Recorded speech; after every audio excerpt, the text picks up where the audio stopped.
AP cabinet ఇవాళ భేటీ కాబోతోంది. CM Chandrababu అధ్యక్షతన మంత్రులు సమావేశమవుతారు. సచివాలయంలో జరిగే సమావేశంలో అమరావతి నిర్మాణం సహా కీలక అంశాలపై చర్చిస్తారు. వక్ఫ్ బిల్లుకి లోక్సభలో ఆమోదముద్ర పట్టడంతో ఏపీ వక్ఫ్ బోర్డు ప్రత్యేకంగా భేటీ అయింది.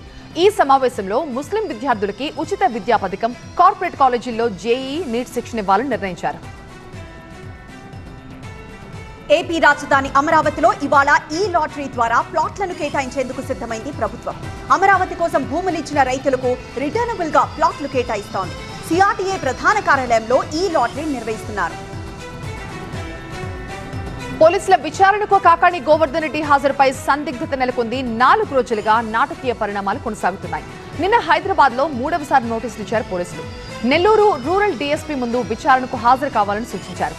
విచారణకు హాజరు కావాలని నెల్లూరు పోలీసులు ఇప్పటికే 2 సార్లు నోటీసులు జారీ చేసినా కాకాణి స్పందించలేదు. తానెక్కడికి పారిపోలేదు.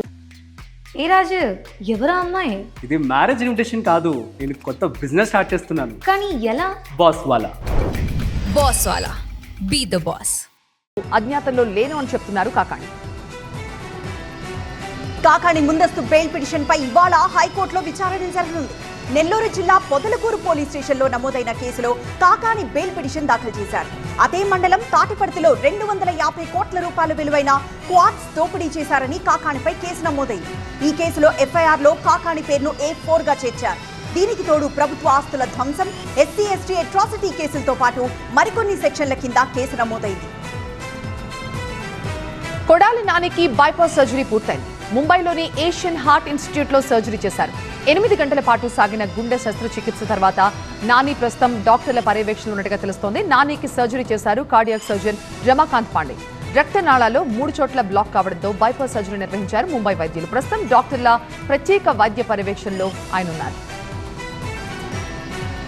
ఇవాళ సుప్రీంకోర్టులో ఫిరాయింపు ఎమ్మెల్యేల కేసు విచారణ జరగనుంది. తమ పార్టీలో గెలిచిన 10 మంది ఎమ్మెల్యేలు కాంగ్రెస్ పార్టీలో చేరిన స్పీకర్ ఎటువంటి చర్యలు తీసుకోలేదంటూ సుప్రీంను ఆశ్రయించింది బీఆర్ఎస్. నిన్న సుప్రీంకోర్టులో ముగిశాయి స్పీకర్ తరపు వాదనలు. అసెంబ్లీ స్పీకర్ తరపున సుప్రీంలో వాదనలు వినిపించారు సీనియర్ అడ్వకేట్ ముకుల్ రోహత్గి. ఇవాళ అసెంబ్లీ సెక్రటరీ తరపున వాదనలు కొనసాగనున్నాయి. పార్టీ ఫిరాయించిన ఎమ్మెల్యేల తరపున వాదనలను రికార్డ్ చేయనుంది సుప్రీంకోర్టు. 4 ఏళ్ల పాటు స్పీకర్ చర్యలు తీసుకోకపోయినా చూస్తూ ఉండాల్సిందేనా అని సుప్రీంకోర్టు ధర్మాసనం వ్యాఖ్యానించింది. రాష్ట్రంలో విచ్చలవిడిగా కరప్షన్ పెరిగిపోయిందన్నారు వైసీపీ అధినేత జగన్. స్కీముల అమల్లో ప్రభుత్వం వెనకడుగు వేస్తోందన్నారు. ఈసారి అధికారంలోకి వచ్చేది తామే అన్నారు వైఎస్ జగన్. కార్యకర్తలకి న్యాయం చేస్తామని చెప్పారు. తెలంగాణలో ఎస్సీ గురుకుల సొసైటీ కీలక నిర్ణయం తీసుకుంది. 8వ తరగతి నుంచే ఫౌండేషన్ కోర్సులు అమలు చేయాలని డిసైడ్ అయింది. IIT, NEET, CLAT, CUET, UPSC పరీక్షలకు విద్యార్థులను సన్నద్ధం చేసేలా ఫౌండేషన్ కోర్సులు ప్లాన్ చేస్తోంది. ఈ విద్యా సంవత్సరం నుంచే ఈ నిర్ణయాన్ని అమలు చేసేందుకు సిద్ధమవుతోంది. వరంగల్ చపాటా మిర్చికి భౌగోళిక గుర్తింపు దక్కింది. మందం, ప్రకాశవంతమైన రంగుతో ప్రత్యేకంగా ఉండే ఈ మిర్చికి ప్రపంచవ్యాప్తంగా ఆదరణ దొరికింది. ఈ మిర్చిని సౌందర్య సాధనాలు, ఆహార పానీయాలతో పాటు వస్త్ర పరిశ్రమల్లోనూ వినియోగిస్తారు. చపాటా మిర్చికి భౌగోళిక గుర్తింపు దక్కడంపై రైతులతో పాటు ప్రజలు హర్షం ప్రకటిస్తున్నారు. ఇవాళ నర్సరావుపేటకు వెళ్లబోతోంది కేంద్ర వైద్య బృందం.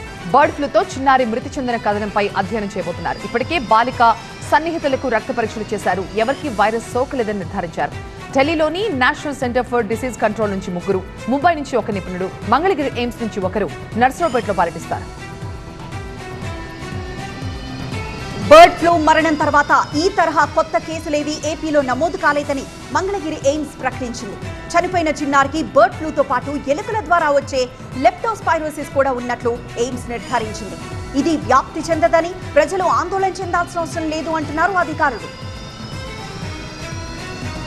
సింగపూర్ ప్రతినిధుల బృందం రాజధాని అమరావతిలో పర్యటిస్తోంది. సీడ్ క్యాపిటల్ నిర్మాణంలో భాగస్వామి కావాలని సింగపూర్ ప్రభుత్వాన్ని కోరింది కూటమి సర్కార్.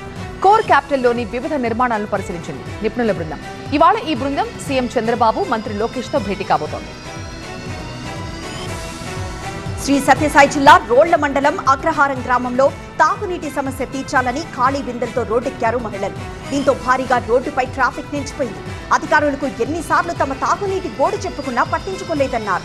తక్షణమే తాగునీటి సమస్య తీర్చాలని డిమాండ్ చేశారు. గ్రామ సర్పంచ్ అక్కడికి చేరుకొని వారికి హామీ ఇవ్వడంతో వెన్నుతిరిగి వెళ్లారు మహిళలు.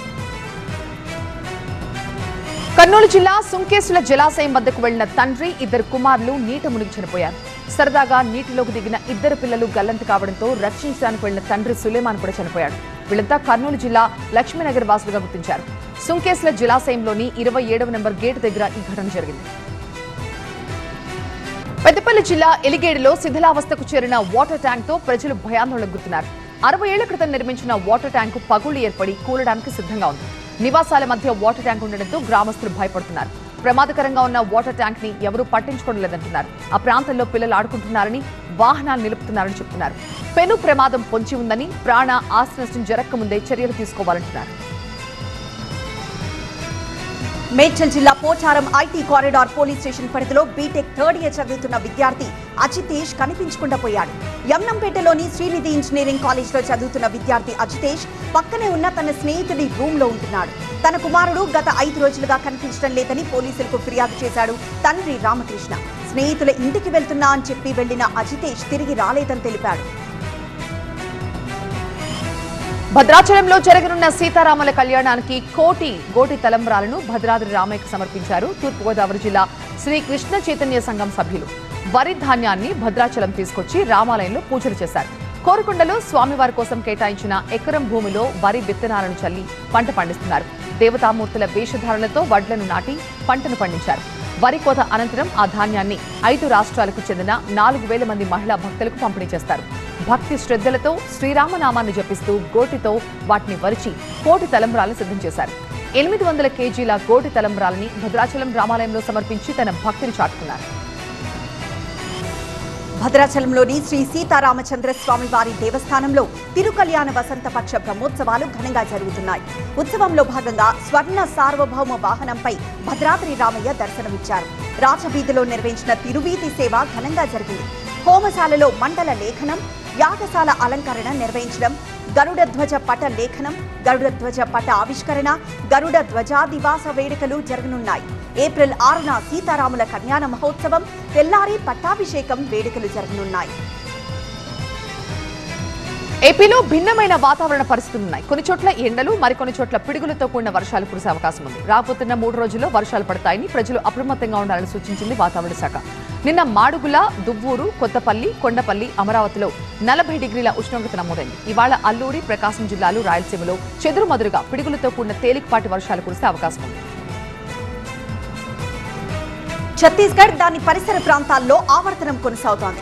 మధ్యప్రదేశ్ పరిసర ప్రాంతాల్లో సగటు సముద్ర ఘట్టానికి కిలోమీటర్ ఎత్తులో మరో ఉపరితల ఆవర్తనం ఏర్పడింది. దీంతో ఇవాళ, రేపు రాష్ట్రంలోని కొన్ని జిల్లాల్లో అక్కడక్కడ గంటకు 40 నుంచి 50 కిలోమీటర్ల వేగంతో ఈదురుగాలులు, వడగండ్లతో కూడిన వర్షాలు కురిసే అవకాశం ఉంది.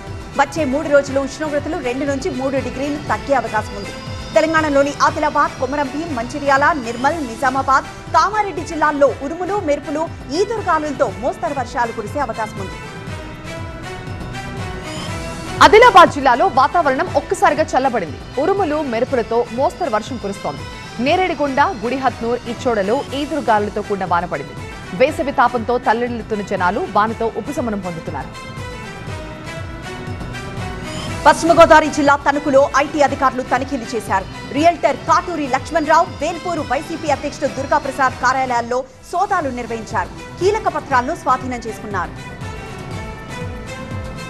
జనగామలో లిక్విడ్ గంజాయి కలకలం రేపింది. గంజాయి లిక్విడ్ హ్యాషెస్ ను తరలిస్తున్న 2 యువకుల్ని పట్టుకున్నారు పోలీసులు. ఏపీలోని అల్లూరి సీతారామరాజు జిల్లా నుంచి హైదరాబాద్ కు తరలిస్తుండగా పట్టుకున్నారు. రైలు మార్గం ద్వారా జనగామకు చేరుకున్న యువకులు జనగామ నుంచి రోడ్డు మార్గంలో వెళ్తుండగా వాళ్లు పట్టుకున్నారు. పరారీలో ఉన్న మరో 2 కోసం పోలీసుల వేట కొనసాగుతోంది. తిరుపతి రేణిగుంట పిఎస్ లో పోలీసుల నిర్లక్ష్యం బయటపడింది. పోలీసుల అదుపులో ఉన్న అంతర్రాష్ట్ర దొంగ పరారయ్యాడు. బెంగళూరు సమీపంలోని యలహంకకు చెందిన ఎల్లప్ప అనే దొంగని అనుమానితుడిగా అదుపులోకి తీసుకున్నారు పోలీసులు.